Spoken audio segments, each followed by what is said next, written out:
A metronome is without a doubt the best way to increase your speed, improve your technique, improve your rhythm, and your precision as well. So in today's video, I'm going to be talking about my method for using a metronome. Now this may or may not work for you, so you've got to try this against other methods that you have used before and just continue using the one that works best for you, okay? I'm not claiming that this is the best metronome technique in the world, but it definitely works for me and has given me lots of great results. So this metronome method comes in 3 steps, and the first step is to memorize the lick or the riff that you're learning and every little intricate detail of it before even starting with the metronome. So there are so many different things to think about when you're learning a new lick or a riff. These things could be the actual notes themselves, memorizing the order, the fingering, the picking pattern. That's really important because you don't want to be switching that up when you're trying to increase your speed.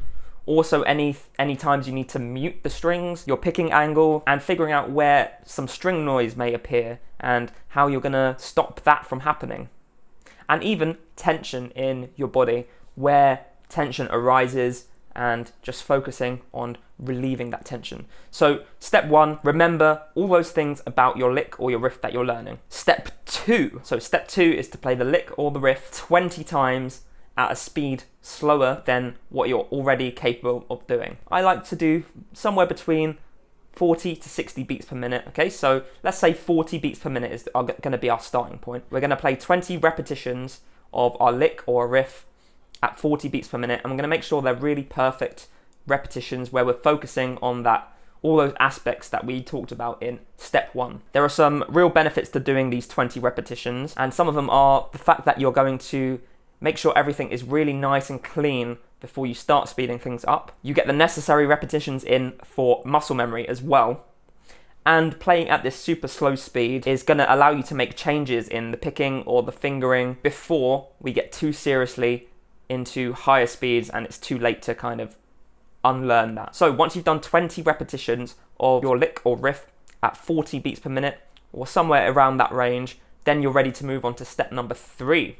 And step number 3 is where we're going to start increasing our speed. So there's a certain criteria we have to meet before we can increase our speed, and that is to play 3 perfect repetitions of our lick or riff in a row. That's really important that they're all in a row, consecutive. The reason for this is anyone can just fluke 1 perfect repetition, but when you can do 3 in a row, you know you've definitely got it down at that speed. Imagine you're recording in a studio. Just ask yourself, if what I just played would be on a record, would I be happy to release it to people? That will give you your answer of, was this a perfect repetition? So do 3 of those in a row and be really, really strict on yourself. If you do 2 in a row that are perfect, and on the 3rd one, the last note is played incorrectly, don't let yourself off. Start again and do those 3 perfect repetitions. Once you've done those 3 perfect repetitions, you can move the metronome up by 1 beat per minute.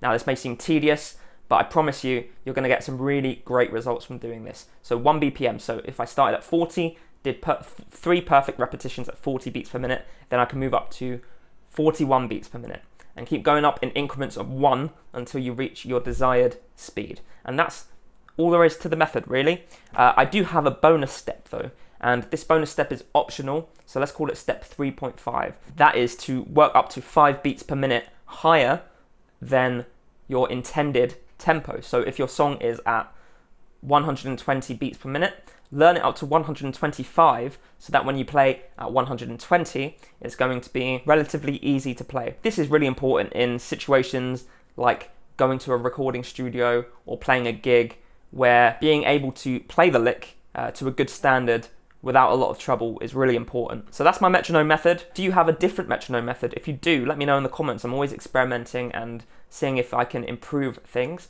This has been the one that's worked the best for me, but who knows, I might find a better method in the comments. Make sure you like the video and subscribe to my channel if you haven't done so already. Hit that notification bell so that you're notified every single time I release a new video. Also, check this video out, and I'll see you in the next one.